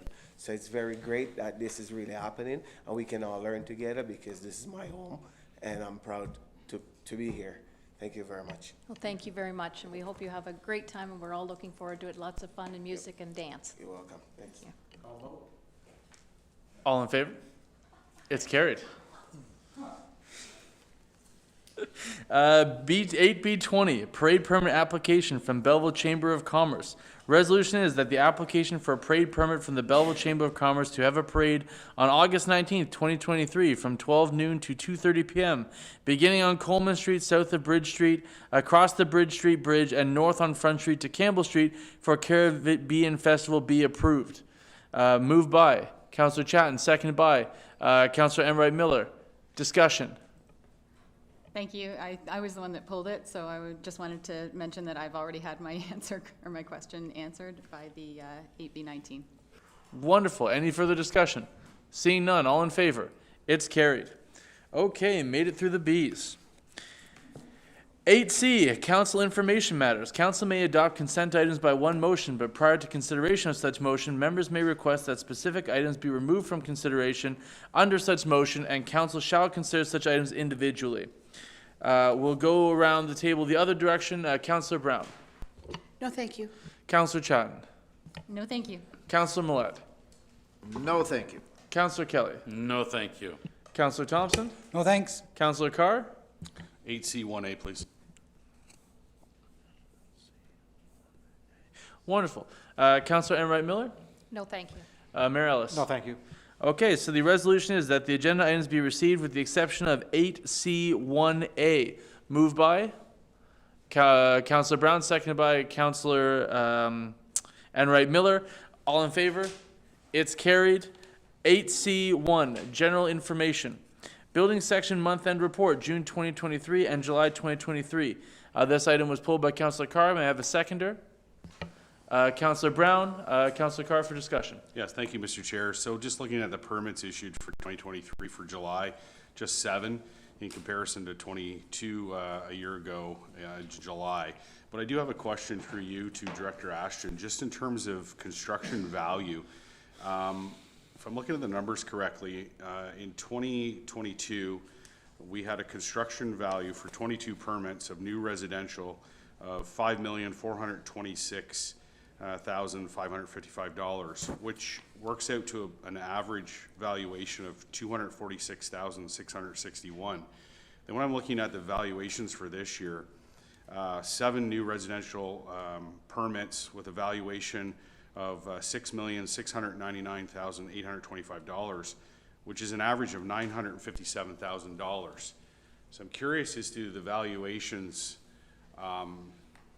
Is our new home construction gone up that much in price? Director Ashton.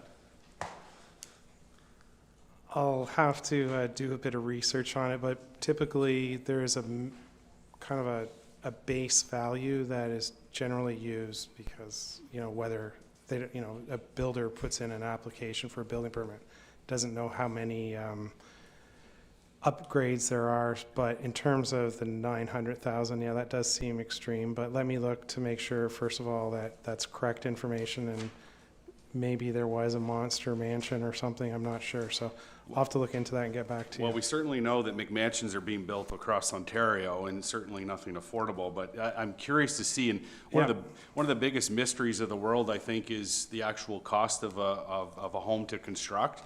Yeah. You know, you can certainly find that online in generalities, but the home building industry seems to keep that card pretty close to their chest. But the reality is seeing some breakdown as to these valuations would be interesting, because that is a significant bump. And then, so when you see the cost go up associated with the lack of building, that scarcity tactic is alive and well in our community and across Ontario, which continues to drive up the price, which seems to be quite contrary to what the province is telling us. So anyway, I'll look forward to seeing that data. Thank you. Yes, thank you, Councillor Carr, and CEO Bove has some comments as well. Yeah, through the chair to Councillor Carr, I do have some information on that. One of the permits issued was for an apartment building. GCL Properties took out a permit on Sydney Street near Bell Boulevard. I don't know the number of units, but I believe it was over $4 million permit, so that would account for the skewing. Great, all in favor? Carried. So, moving right along, item 8B, rise and report. I need a motion to rise and report. Councillor Brown, Councillor Chatton, all in favor? It's carried. Thank you.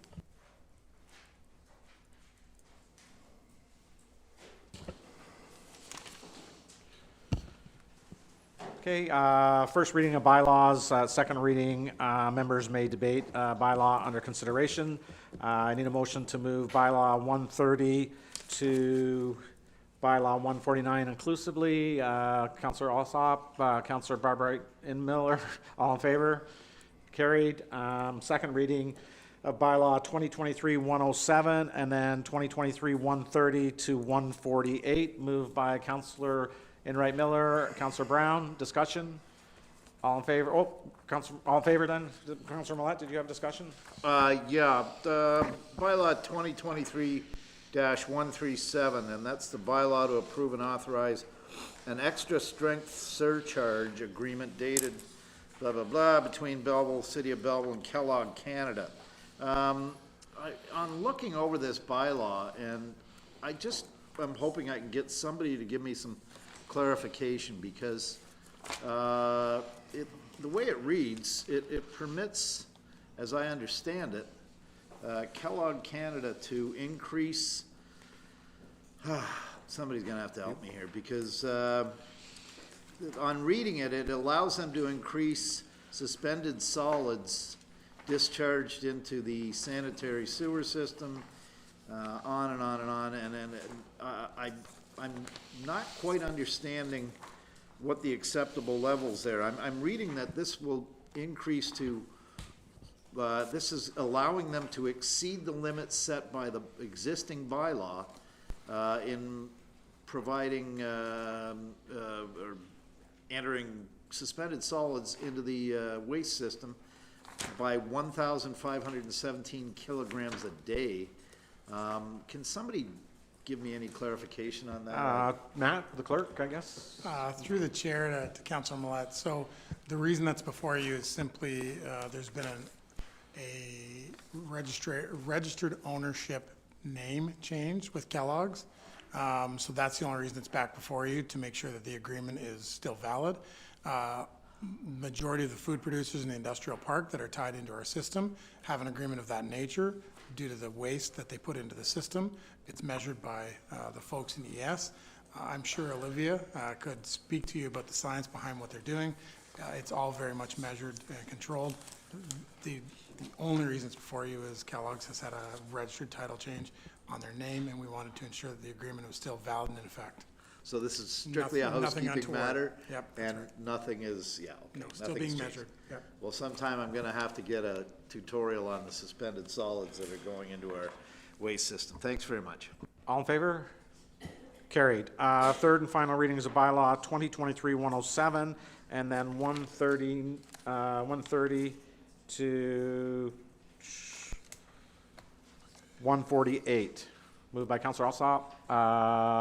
Councillor Barb Enright Miller. All in favor? Carried. New business. Motions, notice of motions. No, I've got something under new business here.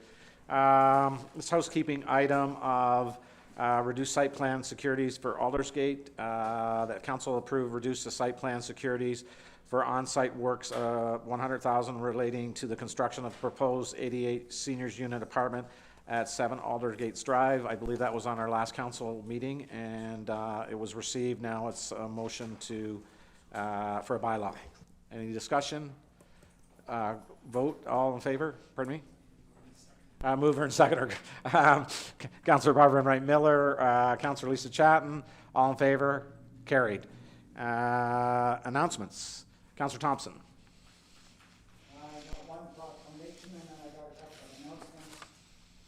International Overdose Awareness Day is recognized globally August 31st and is the world's largest annual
Manager Reed, please.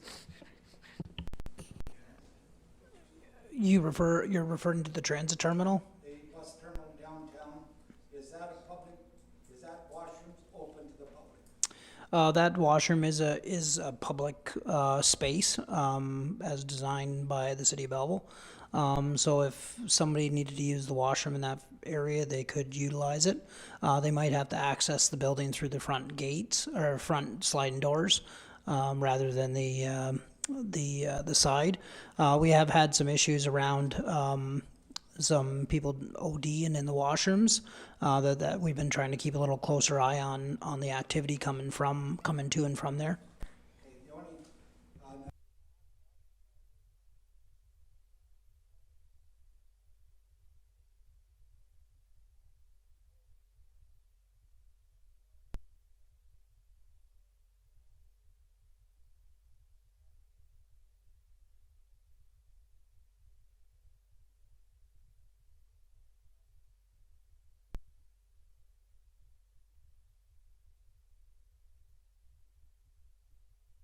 Councillor Chatton?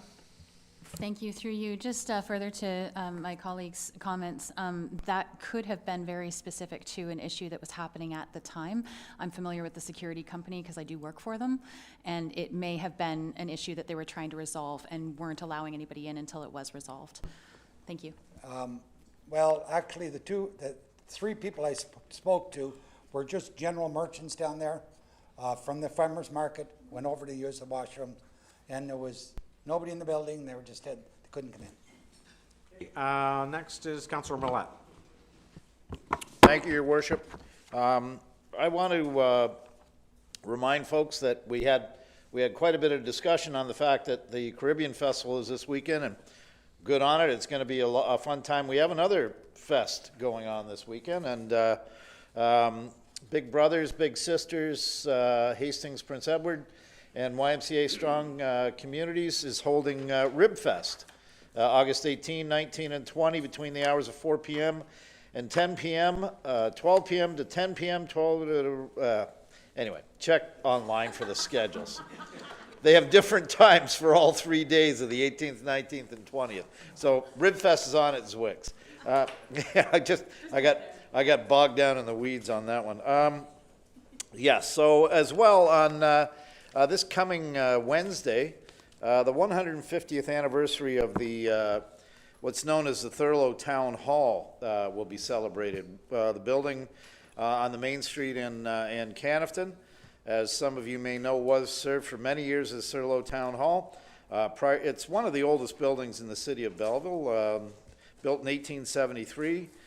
It was, I think, originally built as a Methodist church, and it's served many purposes since. It has since been significantly renovated and refurbished. It's now home to Moss Psychology and the Priory Wellness Center. And the owners of those businesses and the owners of the building are celebrating this Wednesday, the 150th anniversary of that building, and they're opening the doors to everyone to come out from 4 p.m. to 7 p.m. on Wednesday, August 16th. There'll be a barbecue, there'll be tours of the facilities, hot dogs, cold drinks, and of course a birthday cake. And I believe your worship is going to be on hand to present a certificate. So everybody come on out to the Priory, as it's now known, on the main street, and celebrate some local Thurlow Township heritage. Finally, I'd like to recognize a couple of East End residents. Some folks may know them, Bruce and Lois Brown. They live on Herkimer. They walk the neighborhood every day, have done for 10 years. And just the other day I stopped by, I saw them at the intersection of Herkimer and Bridge. And Lois has one of the little trash pincers in her hand and a bag of trash that she'd picked up on her travels. And stopping them just to thank them as chair of the Green Task Force for their efforts, I thought, give a nod and say thank you for your efforts. She's been doing it every day for 10 years. Religiously takes the trash picker when she goes for her daily walk with her husband, Bruce. And I said, is there anything the city can do for you? We would like to recognize you for that. yeah, can we get a blue box? So I just wanted to give kudos to Bruce and Lois Brown for their efforts, and we're going to see if we can't get them a blue box for the waste that they collect, which is largely plastics. Again, we're trying to reduce that in the waste stream and winding up in our storm drains. And just today, myself and Ms. Azzopardi were down doing a press piece with CKWS Television. It's on in 5 minutes if we all run home. It's on our litter traps that are so successful in so many locations, 20 locations now around the city. Reducing plastics going into our bay. And again, hats off to Bruce and Lois Brown for their efforts, and we're going to see if we can't get them a blue box. Thank you. Need a motion for, Councillor Kelly? Thank you, through you, Mayor. A couple of announcements today. Belleville has always been enriched by having a diverse and inclusive population. Belleville's Workplace Inclusion Charter aims to create and promote safe workplaces for marginalized and equity-deserving populations, including newcomers, women, youth, older workers. Heather Candler, who's the Director of Economic Development, passed this along to me the other day. 3 new workplaces have signed up for Belleville's Workplace Inclusion Charter. Habitat for Humanity, thank you. Prince Edward Hastings, their commitment to inclusion runs across their mission from gender parity on their board to restore space that is accessible and welcoming to staff, training, feedback, and increased awareness by making home ownership affordable for the many different types of families in our area. Habitat plays a key role in building a community that is diverse, welcoming, and inclusive. So welcome, Habitat for Humanity. Williams Hotel Holiday Inn. When Williams Hotel learned of the charter, they were eager to sign on. Management felt that the charter fit their inclusive, patient, and compassionate corporate culture. Williams Hotels has always been an open-door policy in the workplace, and recently I've begun working with local partners to employ people who might otherwise have a difficult time finding a job. Thank you to the crew at Williams Hotel. The Downtown Belleville BIA presently has a diverse team with 50% of staff identifying as LGBTQ, 2 staff members who have a non-visible disability, 1 transgender staff member, and 1 staff member who is a person of color. They also have an inclusive board of directors with 50% being women. By signing the charter, the Downtown Belleville BIA is publicly demonstrating their commitment to fostering a diverse and inclusive work environment. The Downtown Belleville BIA recognizes that creating an inclusive workplace is an ongoing process and continually assesses their practices to ensure they are meeting their diversity and inclusion goals. Thank you very much, Downtown Belleville BIA. And finally, Belleville's Charter being presented at the Ontario East Municipal Conference. The Workplace Inclusion Charter will be shared with other Eastern municipalities at a conference coming up in Ottawa next month. Director Heather Candler will be joined by Quinte United Immigrant Services Kat Fisher as they presenters actually at the conference, sharing how the city's Workplace Inclusion Charter was developed and how it supports Belleville's workplace to embrace inclusion. So good luck with that, Heather. And finally, just like Councillor Millette mentioned, a couple that he saw good deeds. I received an email the other day, and it's from Gerald and Nancy O'Hearn. They are in Ward 2. In their email to me said they're big fans of Councillor Carr and Councillor Brown, but I'm not here to report that. Their letter said, "Dear Sean, they appreciate the beauty and care taken by city staff on the Veterans Memorial Bridge. The flowers are beautiful. They drive by there daily. They took the time to write me to acknowledge that. Also," they say, "can you pass on a thumbs up to the staff at the Quinte Sports and Wellness Center? The employees there are so welcoming when we walk the track every day." So we kind of forget what's happening around us. There's a lot of moving parts to the city. So thank you very much to your crew and your crew. That's a nice letter from the city, and I think they speak for thousands. Thank you. Thank you, Councillor Kelly. I need a motion for confirmatory bylaw, that bylaw number 2023-150, a bylaw to confirm the proceedings of council at its meeting held on August 14th, 2023, be read a first, second, and third time, and finally pass this 14th day of August 2023. Councillor Alsop, Councillor Enright Miller, all in favor? Carried. Motion to adjourn. Councillor Chatton, Councillor Millette, all in favor? Carried. Thank you, everybody.